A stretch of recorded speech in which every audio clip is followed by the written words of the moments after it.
There's that little seam in there that caused that from. Okay. Now that our base is thin, we can turn this edge a little bit more.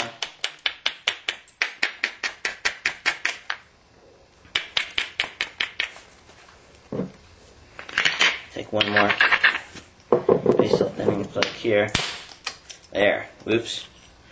I did way more than I wanted to there, but it worked out fine. I was supporting it a little bit differently, and I guess you can say fluted it. But we still have enough width in here to make a nice point. I'm going to just hit this platform on the edge, which was a little bit too stout. And that's fine. Okay. Now, and hammerstone size is changing it as you go based on the size of your rock is really important too. That way you don't that hammerstone was just probably a little too big for that flake. But we'll blend this in and fix it. Now I want to start and thin down my tip because that flake took quite a big chunk out of there.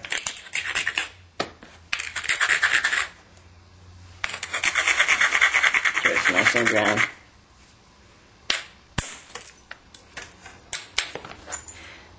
Working on the ends, a good approach is to do it kind of gradually if you have a really thick edge.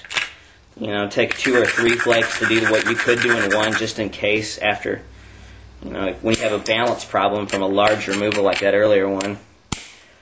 It helps. Now, these are working really nice blending in. I'm sort of using the corner of this hammerstone and supporting my fingers underneath where I'm. Okay.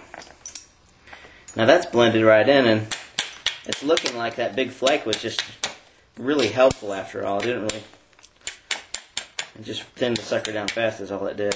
Okay. These are little brushing flakes, thickening the end, building convexity into that big flake. At some point I need to get an angle on here where you can really can see how I'm striking this. I usually put my finger underneath the platform, just do a little blender. I'm striking at an unusual angle to try to get the camera aspect here. Okay, still blending flakes.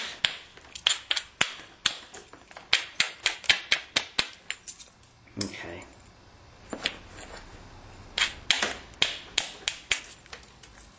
Tea party down here or something.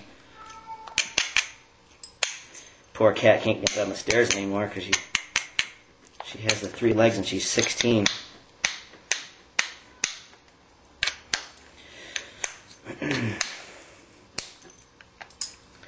These are all these little short blending flakes to turn my edges back. You can see I'm working in series along one face and then the other, which is pretty common clovis strategy.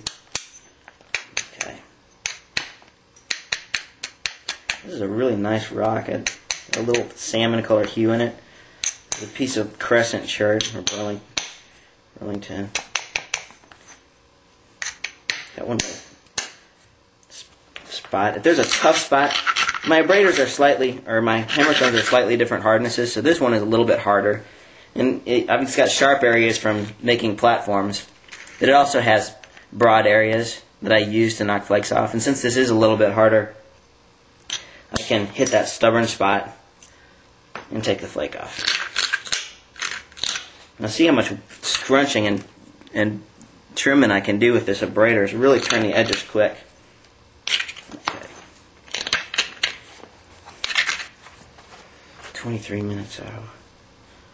Might have to do this in 3 parts.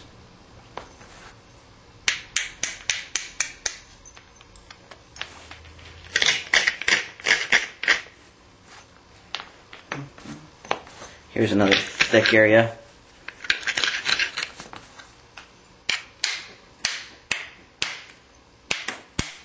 There.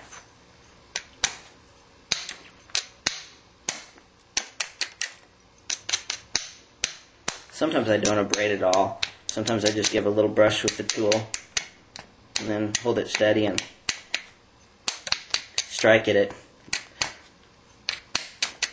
really high angles.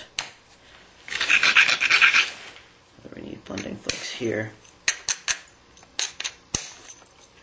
So you can do, I'm using obviously 4 hammerstones, but I don't need to. When a certain hammerstone is the right size, and if you're making a certain sizes of points, really all you need is to knock a spall off with something big and then use 1 hammerstone to finish, especially if you're going to do some finish work with an antler pressure flaker. Okay. That's a nice flake. I'm mindful now that as I'm getting towards the thickness, especially in the base, I'm going to want to flute it, so I'm trying to pay attention to obviously not removing too much thickness on the base. Just sort of keep it lenticular.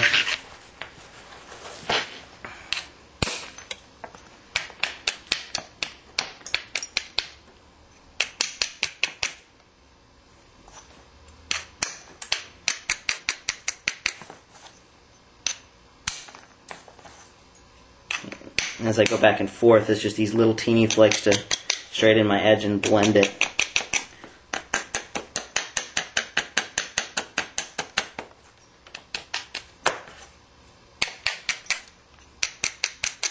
And I can't emphasize that all this little work here is the trickiest thing about flint knapping. It's knowing what to do to turn your edges subtly when you have certain conditions in the body and anticipate certain things. These little flakes are it's what it's all about.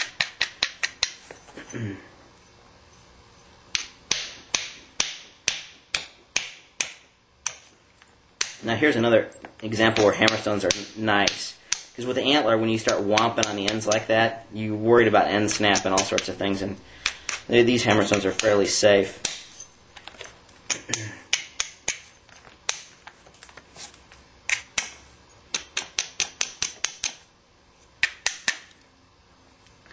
Now I'm going to bevel this back end, and I'm going to throw some guides for this side.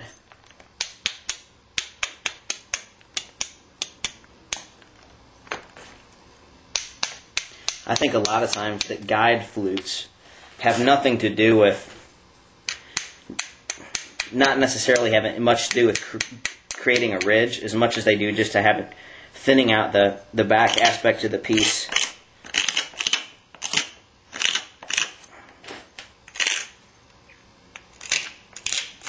And a ridge is a bonus, but I think once you establish a certain width for your hafting, if you're a clovis guy, and you're getting fairly close here, but you're not quite at you're too thick in an area, you just come in and basically thin it from a corner. You're not necessarily hoping to get a big long flute and you need your ridge. You're just thinning that base down. And a lot of these clovises, they're fluting that is hard hammer fluting, the ones that are. You get the nicest feathering, tapering, hafting aspect just when you go about it in regular business. When you're trying to flute it to the tip and go like gangbusters and really swing big and get psyched up.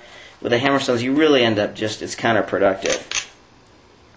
If you want to flute off the tip and get a lever system and do it that way, there obviously aren't clovises made that way. So now I'm going to hit this little corner here and just thin it down. And you see how nice this worked out perfect. We have a little, really thinned that corner down and have a nice,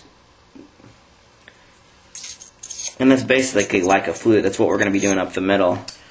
Just got rid of that corner there. And using this abrader to scrunch down and isolate, make a little platform. We'll do the same thing here.